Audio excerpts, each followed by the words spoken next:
Assalamu alaikum dear students. Today is our lecture number 8 about noble gases. Rather today is the first lecture about noble gases.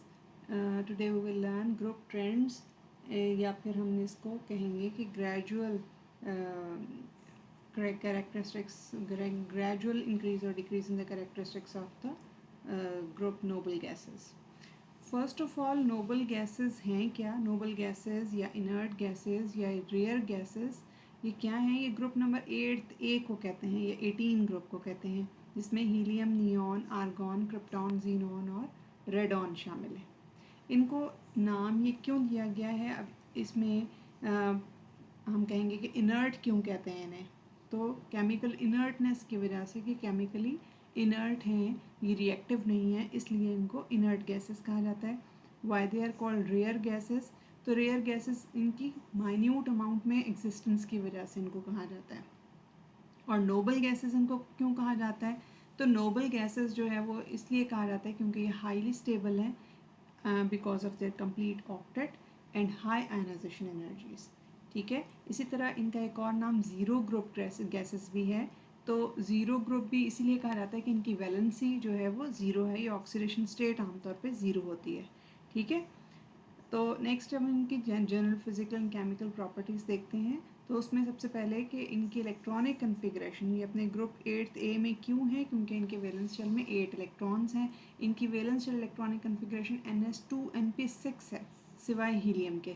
Helium के अंदर क्योंकि सिर्फ S block का member है वो, और वो उसके अंदर सिर्फ एस के अंदर 2 इलेक्ट्रॉन्स मौजूद हैं, इलेक्ट्रॉनिक नंबर उसका 2 है। फिजिकल स्टेट्स अगर देखें तो ये सब गैसेस हैं, रूम टेम्परेचर पर कलरलेस, ऑर्डरलेस और tasteless gases.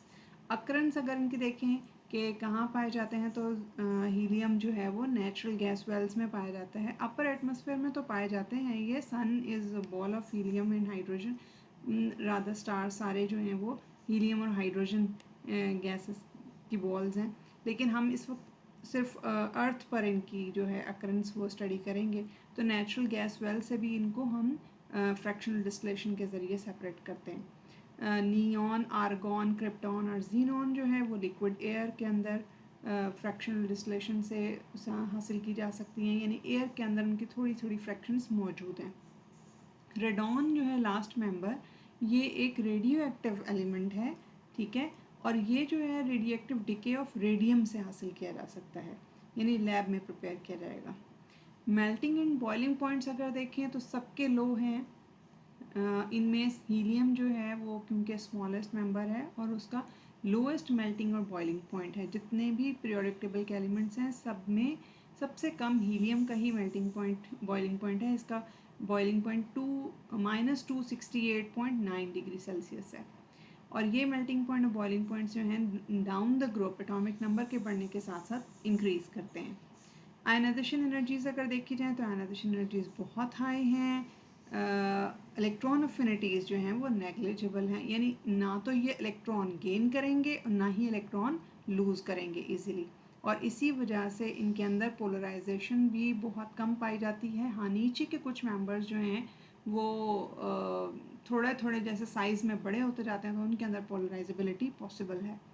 Forces of attraction यानी कि गैसेस हैं तो ज़ाहिर है गैशियस स्टेट में तो इनमें फोर्सेस ऑफ अट्रैक्शन नहीं है, लेकिन जब हम लिक्विड और सॉलिड स्टेट में कन्वर्ट करते हैं तो van der Waals force of attraction, weak van der Waals force of attraction सिर्फ काम करती है, और वो भी छोटे साइज़ की जो गैसेस हैं उनके अंदर बहुत ही ना होने के बराबर है। जबकि नीचे की तरफ अगर मूव करें तो जैसे जैसे पोलराइजेबिलिटी बढ़ेगी तो साइज़ बढ़ेगा एटम्स का, वैसे वैसे ये थोड़ी थोड़ी स्ट्रेंथ भी जो इंटरमोलिकुलर स्ट्रेंथ है वो बढ़ जाएगी।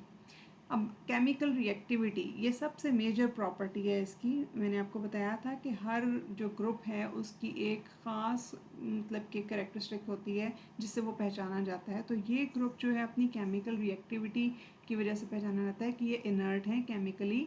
अब केमिकली इनर्ट होने की जो वजह है वो आपको मैंने बता दी कि आयनाइजेशन एनर्जीज जो हैं वो बहुत कम है, बहुत हाई हैं।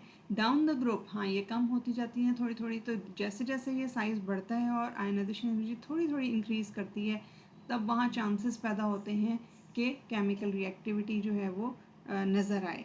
तो ये अपनी थ्रेशोल्ड वैल्यू पर पहुंचती है chemical reactivity at krypton. Krypton पे जाकर हमें थोड़ी थोड़ी केमिकल रिएक्टिविटी के चांसेस नज़र आते हैं। तो क्रिप्टॉन बहुत कम और जीनॉन कुछ उससे ज़्यादा केमिकल कंपाउंड्स बनाने की सलाहियत रखता है। तो इनके जो केमिकल कंपाउंड्स बनते हैं उनमें हीलाइड्स हैं, क्लैथरेट्स हैं, कंपाउंड्स हैं बोरॉन ट्राइफ्लोराइड के साथ, हाइड्रेट्स हैं और कंपाउंड्स हैं फ्लोरीन के साथ। तो इनको हम बारी बारी देख लेते हैं। हीलाइड्स क्या होते हैं? हीलियम के कंपाउंड्स को हीलाइड्स कहते हैं। ठीक है, इन कंपाउंड्स, ये भी कंपाउंड्स जो हैं ट्रू कंपाउंड्स नहीं है, ट्रू सेंस में ये कोई कंपाउंड्स नहीं है, ये दरअसल हीलियम गैस की एड्जॉर्प्शन है मेटल्स की सरफेस के ऊपर। ये होती कैसे है? जब हम वेरी लो प्रेशर पर डिस्चार्ज ट्यूब के अंदर मेटल्स को आमतौर पर इलेक्ट्रोड्स बनाकर डिस्चार्ज ट्यूब के अंदर रखते हैं और उसके अंदर हीलियम को लो प्रेशर के ऊपर उसके अंदर इंट्रोड्यूस करते हैं, तो ये एड्जॉर्ब हो जाते हैं उन मेटल्स की सरफेस के ऊपर डिफरेंट रेशोज़ के अंदर। तो ये हमारे पास कंपाउंड्स आते हैं। ठीक है, इंटरस्टिशियल हीलाइड्स भी कहा जा सकता है इन्हें। ठीक है, तो ये आयरन हीलाइड है, मरकरी हीलाइड है, प्लाटिनम हीलाइड है, प्लाटिनम हीलाइड है। ठीक है, तो ये इनके अंदर आपको मतलब कि जो रेशोज़ नज़र आ रही हैं वो इनकी मतलब कि एड्जॉर्प्शन की रेशो है कि किस तरह से ये एड्जॉर्ब करते हैं। और सेकंड नंबर पे आते हैं क्लैथरेट्स। क्लैथरेट्स केज लाइक कंपाउंड्स, हम इनको कहते हैं केज कंपाउंड्स भी कहा जाता है। इनकी डेफिनेशन क्या है? इनकी डेफिनेशन अगर आए तो आपने ये इसकी डेफिनेशन लिखनी है कि these are the compounds in which atoms और molecules are trapped in a cage of covalently bonded atoms but they are not directly bonded to them. ठीक है, कि डायरेक्ट बॉन्डिंग नहीं होती, कोवलेंट बॉन्डिंग होती है और रादर कोऑर्डिनेट कोवलेंट टाइप की बॉन्डिंग होती है मॉलिक्यूल्स के अंदर। और ये इसके अंदर एक मॉलिक्यूल जो कि इलेक्ट्रॉन पेयर्स को एक्सेप्ट कर रहा होता है वो आमतौर पे एक ऑर्गेनिक मॉलिक्यूल होता है या फिर मतलब कि कोई और भी मॉलिक्यूल हो सकता है। उसके उसके गिर्द लिगेंड्स जो हैं वो अरेंज हो जाते हैं जो कि उसको इलेक्ट्रॉन पेयर्स डोनेट करते हैं और एक क्लैथरेट लाइक कंपाउंड या केज लाइक कंपाउंड बना लेते हैं। ठीक है, आर्गॉन, क्रिप्टॉन और जीनॉन जो है ये सॉलिड कंपाउंड्स बनाते हैं इस तरह के कुछ ऑर्गेनिक मॉलिक्यूल्स के साथ। यानी कि ऑर्गेनिक मॉलिक्यूल्स के एग्जांपल्स में फिनोल हो सकता है, बीटा हाइड्रोकिनोन हो सकता है, किनोल हो सकता है। अंडर प्रेशर ये ऐसे क्लैथरेट्स बनाएंगे, लेकिन ये भी जो है ट्रू कंपाउंड्स नहीं है, इनको हम सूडो कंपाउंड्स कहते हैं, लेकिन क्वाइट स्टेबल हैं ये। अच्छा, थर्ड कैटेगरी जो है वो कंपाउंड्स की है, वो बोरॉन ट्राइफ्लोराइड के साथ। आपको पता है कि boron trifluoride is one of the electron deficient compounds. के बोरॉन जो है इलेक्ट्रॉन डेफिशिएंट स्पीशी है और इसके जो कंपाउंड्स हैं वो इलेक्ट्रॉन डेफिशिएंट कंपाउंड्स कहलाते हैं। तो ये एबिलिटी रखते हैं कि इलेक्ट्रॉन्स को एक्सेप्ट करें, इलेक्ट्रॉन पेयर्स को। तो बूथ और विल्सन ने 1935 में इन कंपाउंड्स के बारे में हमें बताया, उनको ऑब्ज़र्व किया और इनको स्टडी किया।